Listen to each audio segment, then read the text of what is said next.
Hi guys, this is Connie, and I'm doing the conclusion of Connie Reads The Call of the Wild because that just got better and better with every chapter. And this copy of it from the library actually has like an introduction and information about Jack London himself. So it says, let's see.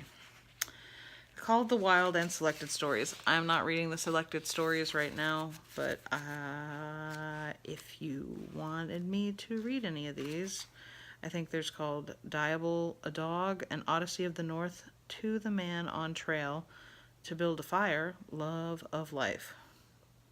The back of this says, Out of the white wilderness, out of the far north, Jack London, one of America's most popular authors, drew the inspiration for his robust tales of perilous adventure and animal cunning.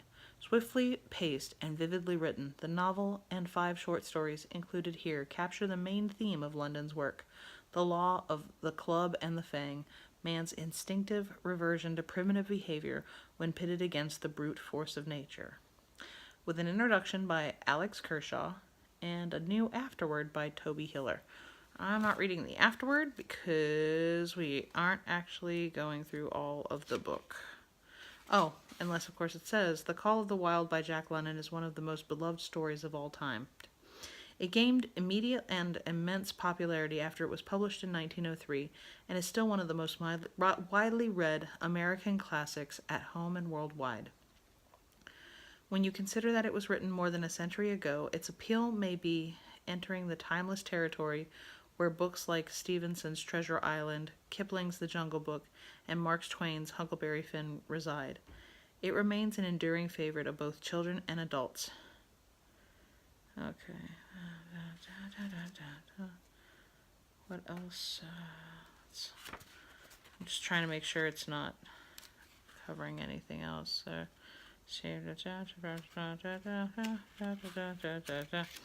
I'm not trying to give you a compilation. You can read that yourself. But I did want to do, let's see. So it has a little thing at the front about Jack London. 1876 to 1916. Jack London spent his youth on the waters of San Francisco Bay. In 1897, when gold was discovered in the Klondike, he obtained a grub stake and spent a freezing, fruitless winter in the far north. By spring, he was ready to return home to write. In 1900, his collection of short stories, The Son of the Wolf, was published. 2 more volumes of Yukon short stories, a juvenile novel, and a Klondike novel followed in rapid succession.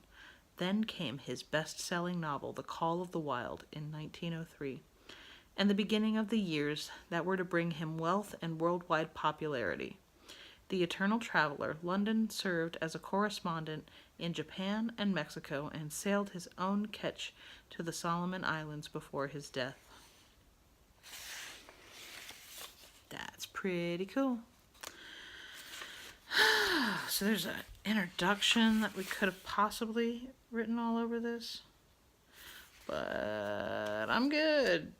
I'm glad for me to finish this book because I have at least 3 more books sitting over here waiting to be finished. So yes, I wanted to say thank you guys for suggesting this. And I totally lost. I found the original note as I get everything all twitched up.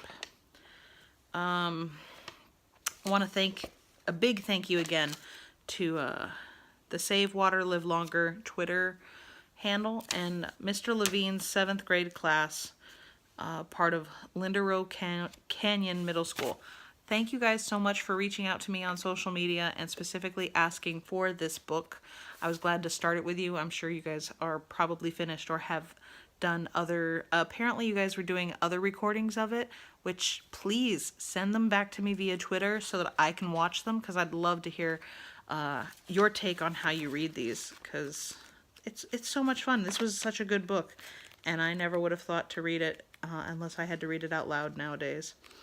There's a lot of different short stories here. I'm not going to do them right now. But yeah, so thank you again so much for watching. Thank you for subscribing. I keep getting more and more surprised every day as I receive email notifications that somebody else has subscribed, and then all of a sudden receiving comments saying, "Hey, I'm your 1,000th subscriber." I went, "What?" So thank you for subscribing. I think that's awesome, and I'm still a little bit like befuddled at the idea that reading books out loud on the internet for free could be a thing and that people enjoy it and find usefulness in it. So, yes, if I can't say it enough, thank you, thank you, thank you so much. And feel free to leave me comments of suggestions of things you want to read. I may already have a playlist for a book if you wanted to read it. I'm slowly getting through some of my stuff that I've had backtracked from like a year ago before I had my baby. But that's a whole nother thing for a whole nother time. I'm also contemplating either doing more vlogs, like one-take vlogs similar to this, except I'm not reading from a book. It's just words coming out of my mouth. Words and phrases and things, which can be so much fun sometimes if I'm not completely exhausted at the end of the day to say them all in an actual English sentence. But yeah, I super appreciate it. Can't appreciate it enough. Other than to maybe put on makeup and learn how to edit so I can actually make decent content. Maybe next time. Maybe someday.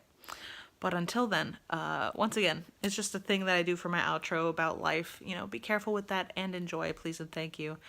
And I will see you for the next installment, the next book. And thank you for listening and reading through with me Jack London's The Call of the Wild. It was a great book, and I feel better for reading it because it was awesome. I think it was either chapter 5 or chapter 6. Oh, For the Love of the Man. I think that was like chapter 5. That one, oh, that got me. That got me in all the feels. It was fantastic. Let me know what your favorite part was. And I'd love to have a decent conversation in the comments if you're interested. It could last for years because things on the internet last forever, and this book is pretty timeless too.